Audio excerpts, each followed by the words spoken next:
Les autorités togolaises doivent enquêter sur les allégations de torture sur des manifestants. Milieu S à la suite des manifestations qui ont eu lieu au début du mois, et respecter leurs engagements en matière de protection des droits à la liberté de réunion pacifique et d'expression, a déclaré Amnesty International aujourd'hui. Des dizaines de personnes ont été arrêtées les 5 et 6 juin à Lomé après être sorties dans la rue pour protester contre la répression des voix dissidentes par les autorités, la cherté de la vie et les changements constitutionnels qui pourraient permettre à l'actuel président du Conseil des ministres, Faure Gnassingbé, de rester au pouvoir sans limite de temps. 56 personnes ont été libérées le 9 juin, selon le procureur général. 3 manifestants. Milieu S sont toujours détenus à la date du 17 juin, selon plusieurs sources. Pendant leur détention, plusieurs manifestants. Milieu S ont été soumis à la torture ou à d'autres mauvais traitements, selon les témoignages recueillis par Amnesty International.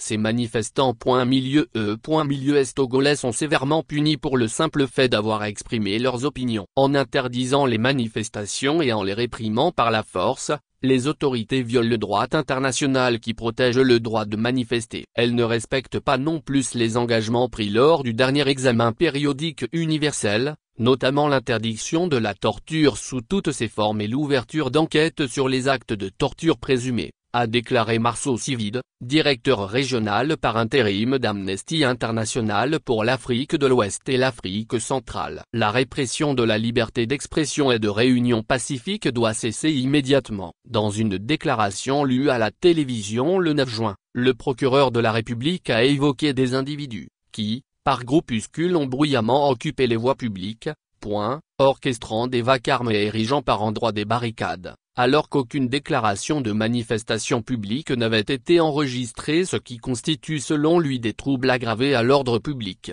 Des témoignages et certificats médicaux faisant état d'actes de torture. Amnesty International s'est entretenu avec 10 manifestants. Milieu S dont les jours qui ont suivi leur détention à la gendarmerie de Djidjolé. Tous ont déclaré avoir été soumis à la torture ou à d'autres mauvais traitements. Nous étions couchés sur le sol, ils étaient 6 ou 7 agents autour de nous. Ils versaient de l'eau sur nous et ils nous frappaient les fesses avec des cordelettes. Ils ont frappé nos plantes de pied en nous demandant « Est-ce que vous allez encore sortir manifester ?»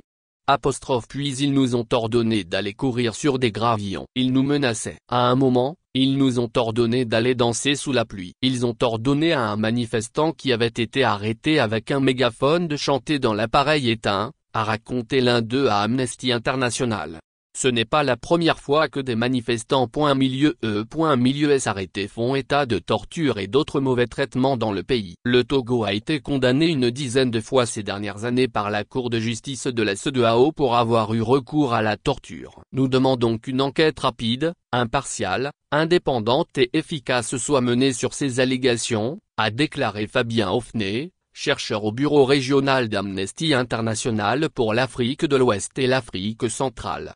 3 certificats médicaux consultés par Amnesty International font état de contusion des muscles fessiers et un 4e de contusion des muscles paravertébraux. Amnesty International a également constaté des blessures sur des photographies de manifestants. Milieu S. Une des victimes présumées, détenue pendant 4 jours et qui témoignait 3 jours après sa libération, a déclaré « J'ai toujours des douleurs aux fesses, à la hanche et j'ai du mal à lever le bras droit. » Une autre victime présumée a déclaré avoir signé des documents à la gendarmerie sans savoir de quoi il s'agissait. Une autre a dit avoir été menacée par téléphone après avoir signalé ces violences sur les réseaux sociaux. Le 10 juin, Amnesty International s'est rendu à la brigade de recherche et d'intervention de la Direction générale de la police nationale, où 32 manifestants. Milieu S étaient détenus. L'organisation s'est entretenue avec 3 d'entre eux, qui ont déclaré avoir été bien traités et avoir reçu la visite de leurs proches.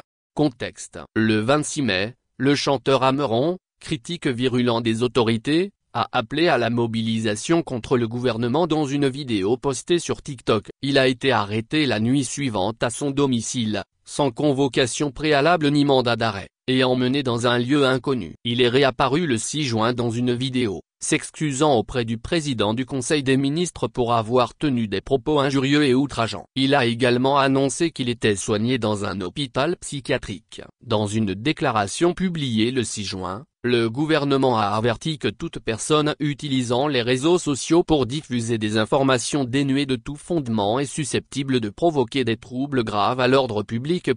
S'exposait, sans exception aucune, à la rigueur de la loi.